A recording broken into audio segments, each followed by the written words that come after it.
Hello, everybody. We are the Geeks and the Journalists. I am Enzo. This is my forever co-host John. Today we talk about a classic that turns 30 years old this year, The Nightmare Before Christmas. Tim Burton's The Nightmare Before Christmas, even though he didn't direct this, He or produced it. he produced it, so that's why it has his name. And it is in his style. When you pick a Tim Burton movie, an animated Tim Burton movie, and you pick this one, you are correct. But yeah, how did you get introduced to this nightmare feel of a beautiful movie? No, because I do remember us having either a DVD or a VHS of this movie, but I never got really invested into it until Kingdom Hearts 2 was like, hey, we have Jack Skellington, and you have like this whole new outfit with the whole Jack Skellington vibe. Or like Nightmare Before Christmas vibe. I was like, that's so fucking cool. And then I had to okay, I need to watch it because I want to know what they're talking about. And yeah, as Enzo said, it is nightmare fuel. Like, holy shit. At some points, it is kind of gross to look at. I watched this 2017. Since we got Netflix, I was like, you know, it's about damn time I watched this movie.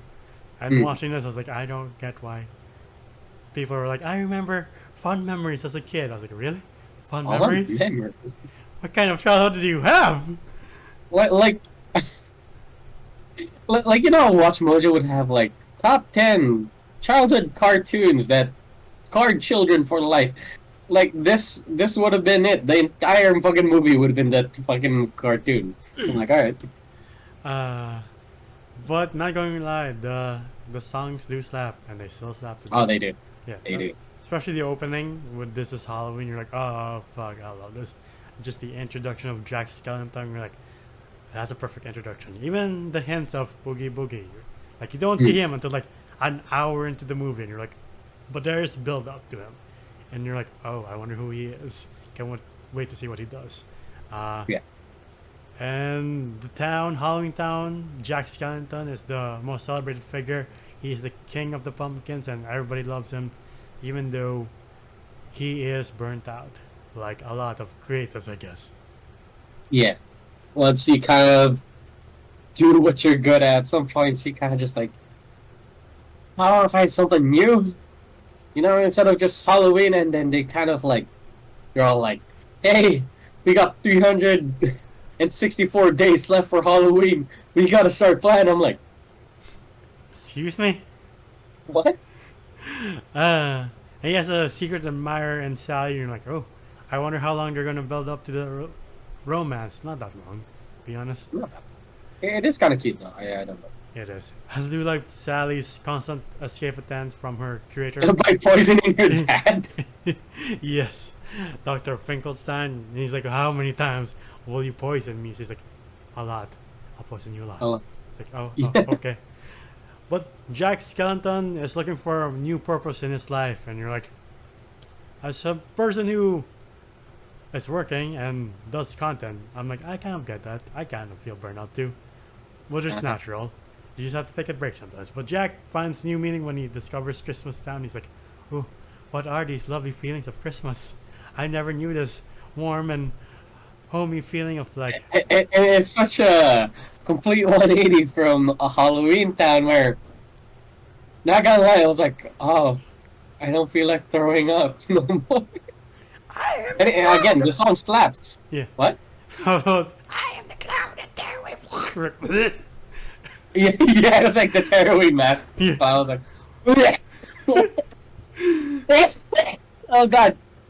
Like the least worst offender of that song was the I have snakes in my hair. You're like, you're not that bad. It's fine. Oh yeah, you're fine. No, I remember like one of the children's kind of gross too. I was like, like the brother and sister, and then you see the mom and dad. I was like, oh god. No, thank you. But yeah, with Christmas Town is the complete opposite, where like you yourself get that warm feeling of like, it does feel like Christmas. Which is appropriate because it's October in the Philippines. Makes sense. By the way, to people who don't know, technically it's already Christmas for us once you hit the Burr months. Yes, there's no escaping. Mariah Carey's out. Yeah. So is Jose Marichan. Yeah.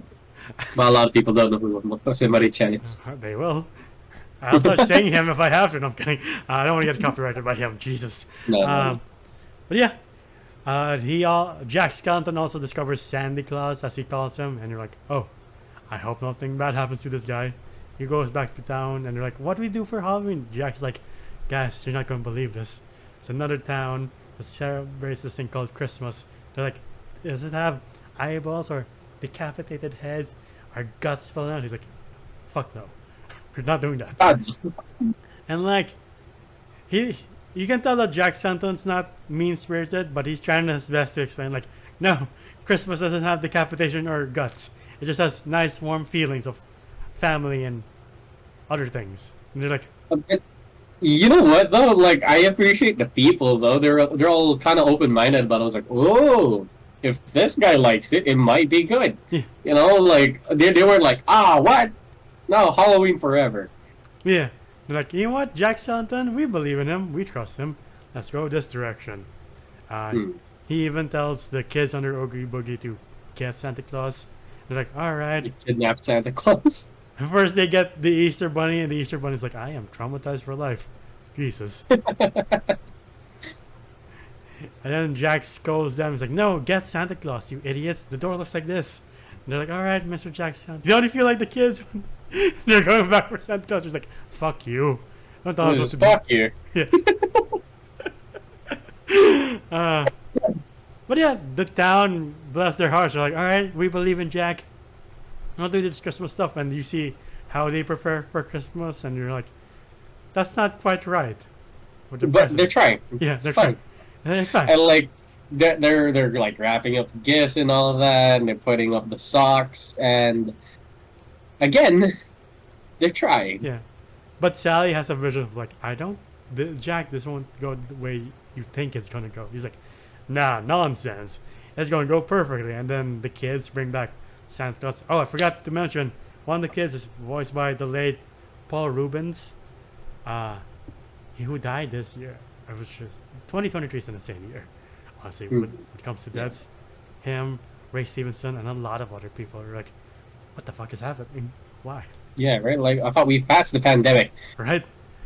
But no, the kids bring back Santa Claus to the lair of Oogie Boogie, and you're like, oh, this is what this guy's all about. And again, I am about to puke because there's shit coming out of his face and his sockets. Yeah. Like, and dude, like when you open him up, it's all maggots. I'm like, yeah, coming out of his eyes too. You're like, I'm like, no, thank you, please. Look, it's amazing artwork and amazing clay work by animators who do stop motion. But I'm just saying, y'all had too much fun with that shit. It's a testament how great animators are still to create something that visually effective, where you're like, I like his design. Fuck. This world's very magical. And his voice is iconic too. You're like, like before watching this movie, like they would always play his song for some reason in some of the malls. I was like, yeah. What does this have to do with Christmas? I don't understand. And you see it in context, you're like, oh, they still shouldn't play this in the mall, but sure. He's like, all right, you do you. Yeah. But Jack got the hat of Santa Claus, and he's about to take off with like the macabre reindeers, even though Sally's like, I'm gonna stop him, but his dog Zero lights the way, and you're like, I'm taking off anyway. You're like, cool. I hope this goes well for the kids. And then you see him deliver the gifts, and you're like, I think this is going fine. And then you see the gifts. He gives snakes to some of the families. No, but the nightmare fuels that are the presents, like the snake eating the tree. You're like, you want to go call your relatives up and be like, what do you mean by calm childhood memories? That's not calm. That's nightmare fuel. I'm terrified, and I am an adult. Answer my questions, please. What kind of person are you? No, I'm kidding. But like, yeah, like it was all going wrong. But of course, through Jack's eyes, it was like, oh, I guess this is how Christmas goes. Yeah. Like, you know, this is the way he thinks it goes. And then, sadly, he gets a sad realization where hey, you kind of fucked up, Chris. No, I mean he does get an answer from the military where he's like, "Oh, they love me. Oh, they're trying to kill me. Jesus Christ! All right." The fact that the military there is willing to spend millions of dollars to take out this one Santa Claus imposter, like, interesting. Sure, I won't question that. I love it. I was just wondering. I was like, has Santa never passed through your airspace before? Like, has he never been a threat to you? I mean, not, yeah, it's passed through the airspace, but this is an imposter, so they're like, we must spend millions of dollars to take him down. They're like, what? Sure. Yeah.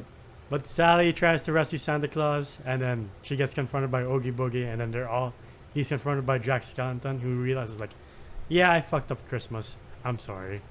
I'm going to go back to the thing I'm good at. Finally gets a spark back to do Halloween, but first has to set things right with Santa Claus, and he rescues Sally and Santa Claus, and it's an easy fight between him and Oogie Boogie, where he just unravels him, and you're like, oh, fuck, geez, here we go again. Yeah, here we go again. Even Santa Claus is petty. He's like, fuck you. All right, don't do it. Don't ever do that again, Jack. He's like, oh, okay, sure. I like it that they had a little bit of comedy in there. Yeah. And, like, it's funny, even though Jack did fuck up Christmas, he just gets a slap on the wrist of, like, don't fuck up my holiday, man. He's like, all right, I won't. We're good. Yeah. Stick to your holiday, son of a bitch. And then Santa has to set things right, and everything's right. He even sends some Christmas to Halloween Town, and the people there are like, this is what it's like. We get it. Yeah. Yeah. And it starts to snow there. Yeah. And we get this nice scene of, like, Sally on that little mountain that Jack Skellington's usually on. Yeah.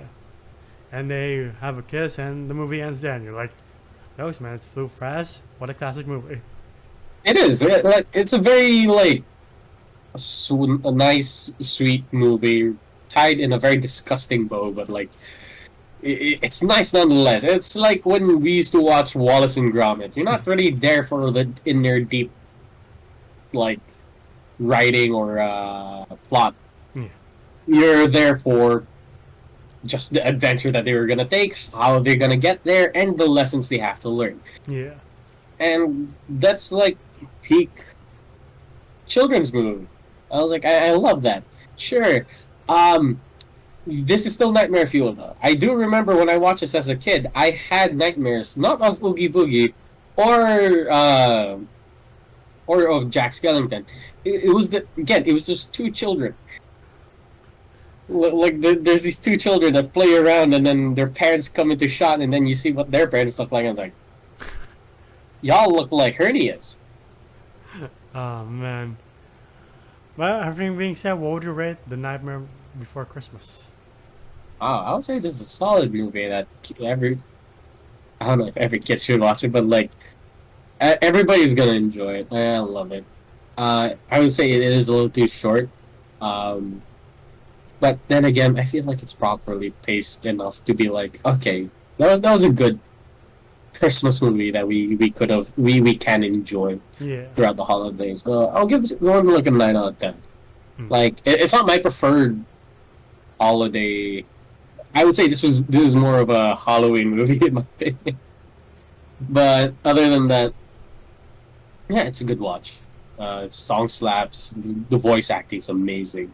The animation, if you love animation and especially stop motion, this one's gonna blow you out apart. I'm like, all right, this is good. This is really good. I'll give this a 9 out of 10 as well. It's a classic movie, and, like, maybe a bit too short for you guys' liking, but it's animation that doesn't really get the spotlight nowadays. We said this in Pinocchio last year, where I wish more movies got this treatment, like Kubo, Pinocchio, and then this. But, like, it's also nice when once in a blue moon you get a stop motion animated movie like this, which turns out to be one of the best and most nightmarish movies you'll ever see. So yeah, both 9 out of 10. Again, it's a classic for a reason, and I feel like it's already gone past the phrase of, like, it's not a part of its time, it's gone beyond its time. I forgot what the phrase was, damn it. But yeah. Yeah, it's okay. But yeah, really good movie. I have a question for you, which is very important since we are both Pinoy. Christmas or Halloween?